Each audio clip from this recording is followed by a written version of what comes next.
તો online shopping કરતા પહેલા સાવધાન થઈ જજો, કારણ કે અજાણી વેબસાઇટ પર જો તમને આકર્ષક જાહેરાતો જોવા મળે તો તપાસ કર્યા વગર ખરીદી ન કરતા, કારણ કે ક્યારેક આવી જાહેરાતો તમારું ખિસ્સું પણ ખાલી કરી શકે છે। વલસાડના વાપીમાં કંઈક આવી જ ઘટના સામે આવે છે। વાપીના છીરીમાં આવેલા ગોડાઉનમાં દરોડા પાડી પોલીસે 2 યુવતી સહિત 4 આરોપીની ધરપકડ કરી। આ ઠગ ટોળકીએ એક શોપિંગ વેબસાઇટ બનાવી હતી। આકર્ષક જાહેરાતથી તેઓ ગ્રાહકોને વેબસાઇટ સુધી લઈ આવતા હતા। ગ્રાહકો સસ્તી કિંમતમાં ઇમિટેશન જ્વેલરી જોઈને ઓર્ડર આપી દેતા હતા અને જેની કિંમત 500 રૂપિયાથી લઈને 1000 સુધી રહેતી હતી।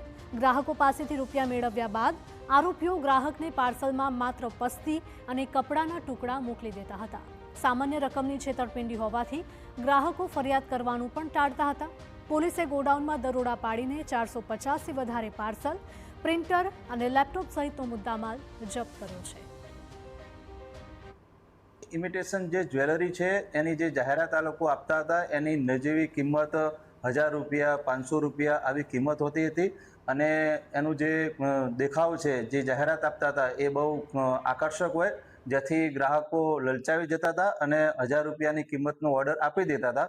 અને જ્યારે ગ્રાહકો છેતરાતા હતા ત્યારે આવી નાની રકમના કારણે કોઈ ગ્રાહકો જલ્દીથી ફરિયાદ કરતા ન હતા।